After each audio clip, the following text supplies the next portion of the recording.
আমরা এখন একটু কোহেসিভ ডিভাইস নিয়ে আলোচনা করব। কোহেসিভ ডিভাইস এটি অষ্টম শ্রেণীতে রয়েছে, যেটি হচ্ছে গিয়ে আমাদের নাম শুনেই মনে হচ্ছে যে এটা একটা অপরিচিত টার্ম।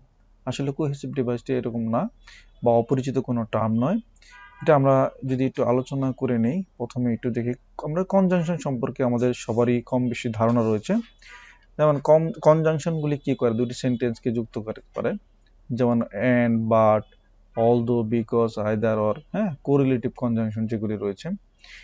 এরপর হচ্ছে ফ্যান ভয়েস নিয়ে আমরা জানি যে ফ্যান ভয়েস এটি কনজাংশন, কম্পাউন্ডের কনজাংশন যেগুলি রয়েছে ফর, অ্যান্ড, নর, বাট, অর, ইয়েট, সো, এগুলিও হচ্ছে গিয়ে আপনার কোহেসিভ ডিভাইস। এর পরবর্তীতে আমরা দেখছি যে সাবঅর্ডিনেট কনজাংশন যেগুলি রয়েছে, অলদো, বিকজ, ইফ, ওয়েন, এগুলি রয়েছে। কোরিলেটিভ কোরিলেটিভ কনজাংশন রয়েছে, যেমন আইদার, অর, নাইদার, নর, নট অনলি, বাট অলসো। পরে আমরা দেখছি যে ইউজিং কানেক্টরস কজ অ্যান্ড ইফেক্টের ক্ষেত্রে যেসব কনজাংশন বসে, যেমন দেয়ার ফর বসে, হ্যাঁ, এখানে বিকজ বিকজ বসে, সিন্স, হ্যাঁ, তারপরে অ্যাজ এ রেজাল্ট, এই শব্দগুলি বসে কি কজ এবং ইফেক্ট দেখাইতে গিয়ে। এবার আমরা যে কন্ট্রাস্ট, যদি বিপরীতমুখী কথা থাকে, যেমন তখন বসে বাট, হাউএভার। আমরা একটা কথা বলছি, কথা থেকে আমরা যদি অন্যদিকে মুভমেন্ট নিচ্ছি বা অন্য বিপরীত রকম অর্থ যদি আমরা প্রকাশ করি, তখন ক্ষেত্রে যেমন বাট, হাউএভার, অলদো, নেভারথলেস, এই শব্দগুলি বসে। এগুলিও হচ্ছে গিয়ে কোহেসিভ ডিভাইস। টাইম নিয়ে যেমন before, after, while, when, as soon as, until, till, এই শব্দগুলি বসে।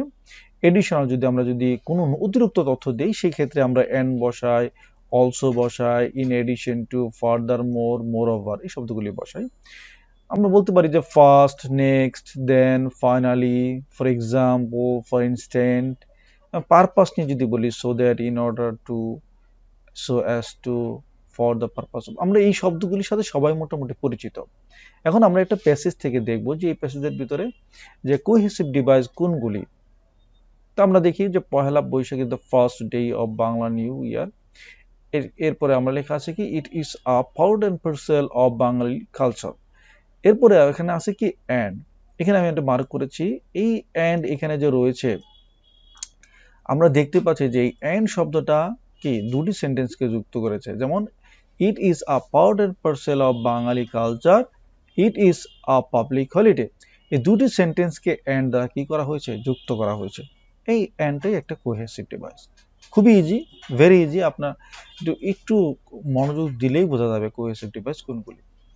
পরের বাক্যটা আমরা দেখি, it is observe by all people irrespective of religion, caste and Creed.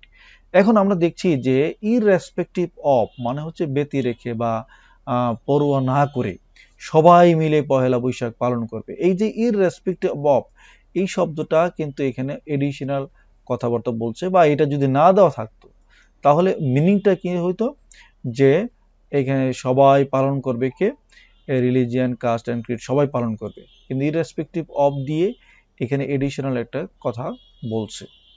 তো এটা একটা কি কোরিলেটিভ কনজাংশন। যেমন এখানে পরের পরের উদাহরণ যে আমরা দেখি, ইন আ ওয়ার্ড, এই কথাটা যদি আমরা বাদ দিয়ে দিতাম বা দরকার ছিল না, আমরা বলতাম কি the day is celebrated traditionally, এতটুকু বললে বাক্যটা হয়ে যেত।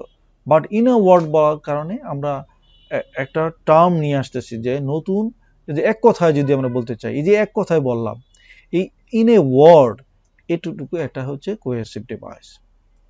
পরের এক্সাম্পলটা আমরা দেখি, যে এখানে লেখা আছে, women wear red border saris together with colourful bangles, while man wear pyjamas and panjabi.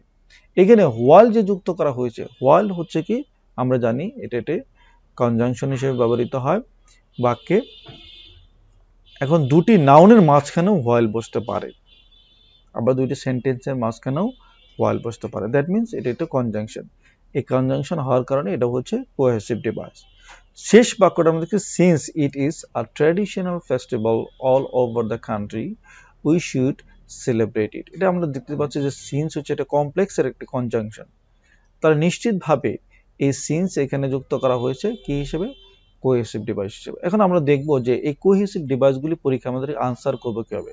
শুরুতে আগে বের করতে হবে, আমাদেরকে আইডেন্টিফাই করতে হবে যে কোনগুলি কোহেসিভ ডিভাইস। এরপরে হচ্ছে আমাদের এই কোহেসিভ ডিভাইস যে আমরা ব্যবহার করেছি সেগুলি কি উদ্দেশ্যে ব্যবহৃত করা হয়েছে সেন্টেন্সে, সেগুলি আমাদেরকে বলতে হবে। তো যেহেতু ইংরেজিতে লিখতে হবে, সুতরাং একটু মানে সেন্টেন্স মেকিং করার ক্ষেত্রে গুরুত্ব দেওয়া লাগবে। আমরা দেখলাম এখানে অ্যান্ড রয়েছে, অ্যান্ড এখানে আমরা ব্যবহার করেছি। প্রথমেই আমরা দেখি যে এখানে অ্যান্ড ব্যবহার করেছি, আমরা বলেছি যে দুটি সেন্টেন্সকে আলাদা আলাদা সেন্টেন্সকে যুক্ত করেছি। এখানে জাস্ট এই কথাটাই আমি বলবো যে this word connects two words or sentences, দুটি সেন্টেন্সকে যুক্ত করছে। এখানে আমরা স্পষ্টভাবে দেখছি দুটি সেন্টেন্সকে যুক্ত করেছে। কি সেন্টেন্সকে যুক্ত করেছে? একটি হচ্ছে it is a part and parcel of Bangali culture and it is a public holiday. এই দুটি সেন্টেন্সকে অ্যান্ড দ্বারা যুক্ত করা হয়েছে, এটাই আমরা বলবো। It connects the fact that it is an issue of Bengali culture with the fact that it is a public holiday. এখানে আমরা বলবো ফ্যাক্ট, বলবো ফ্যাক্ট, ফ্যাক্ট। এরপরে হচ্ছে ইররেসপেক্টিভ, আমরা বলছি যে পরোয়া না করে। কি পরোয়া না করে? যে ধর্ম, কালচার এগুলি পরোয়া না করে। হ্যাঁ, the phrase is used to show something that happens without considering something else. কোনো কিছু বিবেচনা না করে, কোনো কিছু বিবেচনা না করে আপনি আপনার মতো করে সহজ ভাষায় যতটুকু পারেন লিখবেন যে ইররেসপেক্টিভ অফ কেন ব্যবহার করা হয়েছে।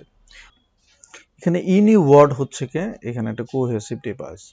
এই ইনি ওয়ার্ড দিয়ে আমরা যখন একটা আলোচনা করছি, আলোচনা করার ক্ষেত্রে আমরা এক সময় বললাম যে এক কথায় যদি বলতে হয় এই দিনটি ট্রেডিশনালি উদযাপন করা হয়, এই কথাটা আমরা বললাম। সামারি মানে জাস্ট ইন ওয়ার্ড দিয়ে কি বোঝানো হচ্ছে? সামারি বলানো হচ্ছে। আমরা আপনারা এইভাবে লিখতে পারেন যে this phrase is use to give a short answer or comment. এতটুকু বলতে পারলেও টিচার ধরে নেবে যে না, বিষয়টা আপনি বুঝতে পেরেছেন। এরপরে আপনি যদি বলবেন যে Poila Baishakh is shown to be observe traditionally and inclusively, কথাটুকু বলে দিবেন। পরে আমরা দেখছি যে এখানে হোয়াইল রয়েছে। হোয়াইল কি অর্থে ব্যবহৃত হয়েছে? হোয়াইল ব্যবহার করা হয়েছে যে যখন পুরুষরা হচ্ছে গিয়ে এক ধরনের ড্রেস পরে এবং মহিলারা হচ্ছে আরেক ধরনের ড্রেস পরে। কোথায়? পহেলা বৈশাখ দিনটা উদযাপন করার ক্ষেত্রে। তার মানে এখানে বোঝানো হচ্ছে বিপরীত বিষয়। তাহলে জাস্ট আপনি এটা লিখবেন this word is use to provide contrast. তাহলে কন্ট্রাস্ট লেখার পরে বলবেন যে কি করে, যে পুরুষটা পরে এটা, মহিলা পরে এটা, এতটুকু বললেই হবে। সিন্স এখানে বোঝানো হয়েছে কি, যে ইট is a traditional festival all over the country. এটা প্রথম কথা হচ্ছে এটা ঐতিহ্যবাহী উৎসবের দিন। এরপরে হচ্ছে আমাদের সবাইকে একত্রিতভাবে উদযাপন করা উচিত। তার মানে এইখানে সিন্স কি হিসেবে ব্যবহার করা হয়েছে? সিন্স এখানে ব্যবহার করা হয়েছে বিকজ অর এস, মানে কারণ বা যেহেতু। এতটুকু বলার পরে আপনি বলবেন যে এই দুইটি সেন্টেন্সকে যুক্ত করেছে কি, a traditional festival all over the country, আর হচ্ছে we should celebrate it unitedly. এতটুকু বলতে পারলেও আপনার কি কোহেসিভ ডিভাইসে আপনি ফুল নাম্বার পাবেন। সবাইকে ধন্যবাদ।